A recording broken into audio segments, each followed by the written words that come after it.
दोस्तों, क्या गमले में लगी हुई आपकी मधुमालती की बेल सिर्फ हरी भरी है, उसमें फूल नहीं आ रहे हैं?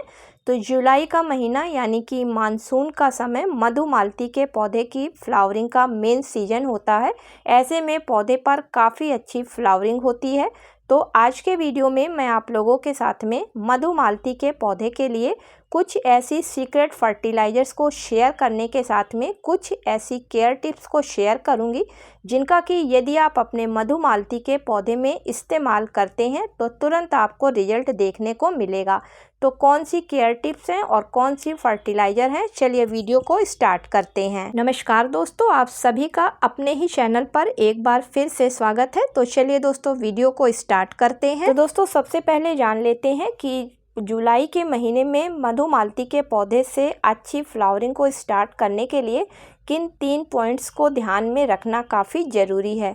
तो पहली चीज़ दोस्तों है सनलाइट। मधुमालती के पौधे को कम से कम आपको 5 से 6 घंटे की धूप दिखानी है, क्योंकि मानसून के सीज़न में अक्सर बादल छाए रहते हैं। इसलिए पौधे को आप ऐसी जगह पे रखें जहां पर धूप निकलते ही पौधे को पूरी देर की धूप लग सके। अगली चीज़ है कि पानी का आपको बरसात के सीज़न में मधुमालती के पौधे में काफ़ी ध्यान देना है, क्योंकि अक्सर जब अधिक पानी बरसता है तो पानी गमलों में रुक जाता है, जिसकी वजह से पौधे की जड़ें सड़ने लगती हैं। और जब पौधे की जड़ें सड़ने लगती हैं तो पौधे की ग्रोथ रुक जाती है और पौधे पर फ्लावरिंग नहीं होती है। तो पानी का ध्यान रखें। जब मिट्टी 1 से 2 इंच लगभग सूखी हो बरसात के सीज़न में, तभी आप पानी डालें, क्योंकि बरसात के सीज़न में अक्सर गमले की निचली सतह में नमी बनी रहती है और पानी गमले में बिल्कुल भी रुकने ना पाए। तीसरा और मेन पॉइंट है पौधे की हल्की हल्की प्रूनिंग करना। यदि आपके पौधे में अभी तक फ्लावरिंग नहीं स्टार्ट हुई है और कलियां नहीं बन रही हैं, चेक कर लें पौधे को। तो पौधे की हल्की हल्की सी प्रूनिंग कर दें, जिससे कि नई नई ब्रांच निकलने लगे और जब आप खाद को डालें तो तुरंत वहां से कलियां बननी स्टार्ट हो जाएं। और अगर पौधे पर कहीं कहीं फ्लावरिंग हो चुकी है तो जहां पर हो चुकी है उस भाग को हल्का सा प्रून कर दें, जिससे वहां से नई ग्रोथ स्टार्ट हो सके। तो दोस्तों, यदि इन 3 बातों को ध्यान में रखते हुए आप बताई गई वीडियो में फर्टिलाइज़र का इस्तेमाल करते हैं तो निश्चित रूप से आपको अपने पौधे पर फ्लावरिंग देखने को मिलेगी। तो पौधे में खाद डालने से पहले सबसे पहले आप अपने पौधे की मिट्टी की हल्की हल्की सी गमले की गुड़ाई कर दें, क्योंकि जब आप गुड़ाई करेंगे तो जो भी आप खाद डालेंगे उसका सीधा असर आपके पौधे की मेन जड़ तक पहुंच सकेगा। इसके अलावा किसी भी तरीके के अगर खरपतवार हो तो उनको भी हटा दें, जिससे जब आप फर्टिलाइज़र डालें तो ये खरपतवार पौधे की मिट्टी से पोषक तत्वों को ना ले सके और सीधा उसका फ़ायदा पौधे को ही मिले।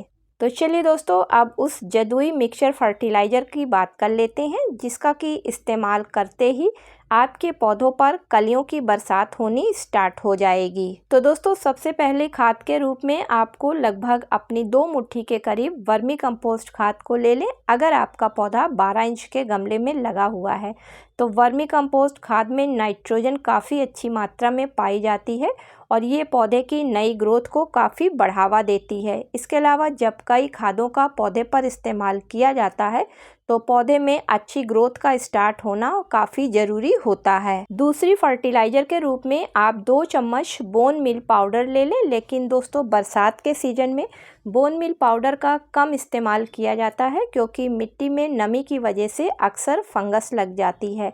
तो बोन मील की जगह आप 1 छोटा चाय का चम्मच रॉक फॉस्फेट या फिर एक बच्चों की लिखने वाली चौक का इस्तेमाल कर लें।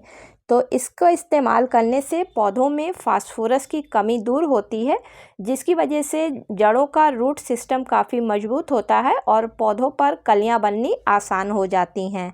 तीसरी फर्टिलाइज़र के रूप में आप 1 छोटा चाय का चम्मच पोटास फर्टिलाइज़र को ले लें। तो दोस्तों, पोटास फर्टिलाइज़र का जब किसी पौधे पर इस्तेमाल किया जाता है तो पौधों में जो फूल आते हैं उनकी साइज बड़ी हो जाती है, साथ ही साथ फूलों की संख्या भी बढ़ जाती है। इसके अलावा फूलों का रंग भी काफ़ी ब्राइट हो जाता है। चौथी फर्टिलाइज़र के रूप में आप आधा छोटा चाय का चम्मच हल्दी पाउडर को ले लें। तो दोस्तों, बरसात के सीज़न में हल्दी पाउडर का इस्तेमाल करने से पौधे की मिट्टी में किसी भी तरीके की फंगस नहीं लगती है, साथ ही साथ कीड़े मकोड़े नहीं लगते हैं, जिसकी वजह से पौधों की जड़ें सुरक्षित रहती हैं।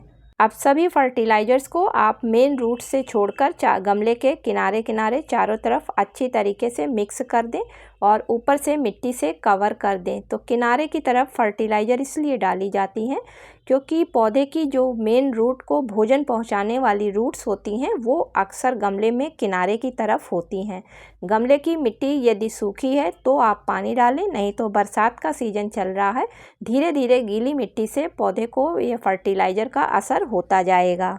तो दोस्तों इन फर्टिलाइज़र्स का आप अपने पौधों में इस्तेमाल करें और रिजल्ट के रूप में आप खुद ही देखेंगे कि आपके पौधों में अच्छी ग्रोथ होने के साथ में फ्लावरिंग भी स्टार्ट हो गई है। तो दोस्तों उम्मीद करती हूँ कि आज का वीडियो आप लोगों को पसंद आया होगा। यदि पसंद आया हो तो इसे लाइक और शेयर करें और चैनल पर पहली बार विजिट कर रहे हैं, वीडियो पसंद आ रहा है तो चैनल को सब्सक्राइब करें। मिलती हूँ किसी अगले वीडियो में किसी नई जानकारी के साथ में। तब तक के लिए दोस्तों हैप्पी गार्डनिंग।